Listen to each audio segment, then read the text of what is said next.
The third principle. After sound comes rhythm. The first principle is symbols. The second principle is sound. And on a subconscious level, we already know the significance of and have an appreciation of sound. You have Saxon sound system, the sound principle, Asher sound, all sound systems. So, on a conscious level, we know sound has a frequency, a vibration, and a rhythm. And whether we sing, rap, MC, or chat, there is a flow and there is a rhythm. There's a natural ebb and flow.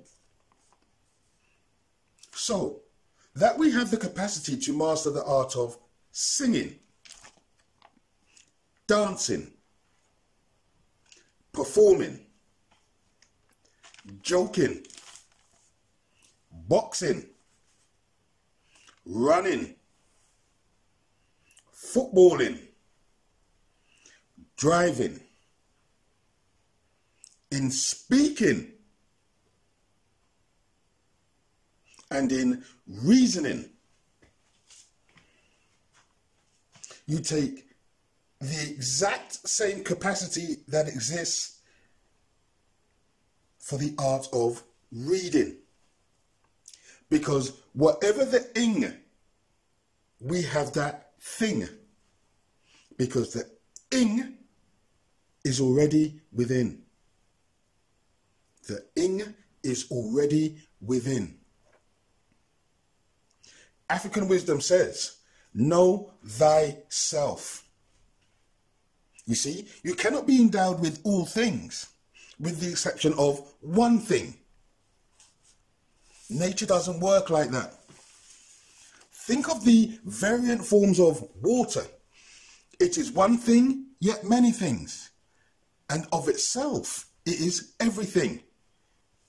It can be anything and everything. It is complete by itself. Know thyself. So the third principle after sound is rhythm. Identify the rhythm in the word, because when you know, you'll get the flow. And to identify the rhythm, one must pay attention to the vowels. The vowels are A, E, I, O, U. A, E, I, O, U. So think, hey, you. When you see any of these symbols in a word, think of it as a call to attention, a signal that acts as a marker.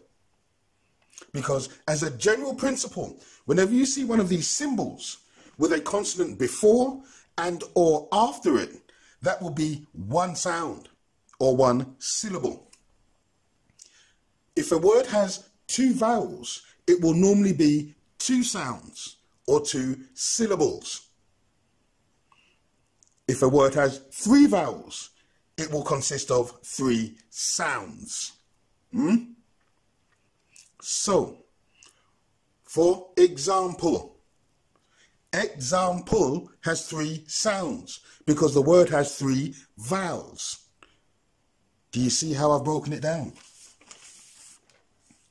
You see, the English language is made up of small words which are joined up or joined together to make longer words. So on that principle, the longest word you'll need to be able to sound will be 4 symbols long. But the vast majority of the words you'll need to be able to sound will be 2 or 3 symbols long. Let me give these examples.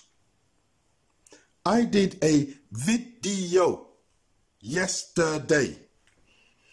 I'm doing one today. And I'm doing another tomorrow.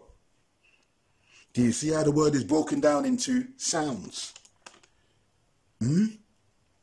Each sound has one vowel in it. And the vowel is the key.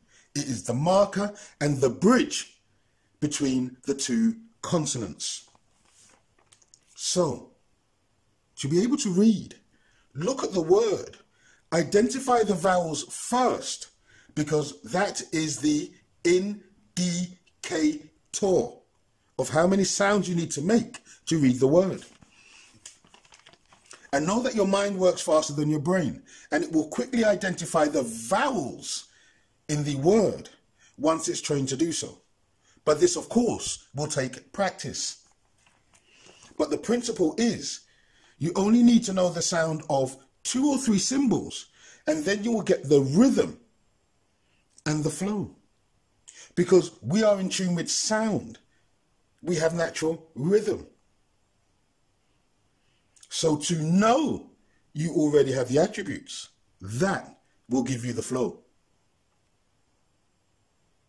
Thank you for listening to the sound of my voice.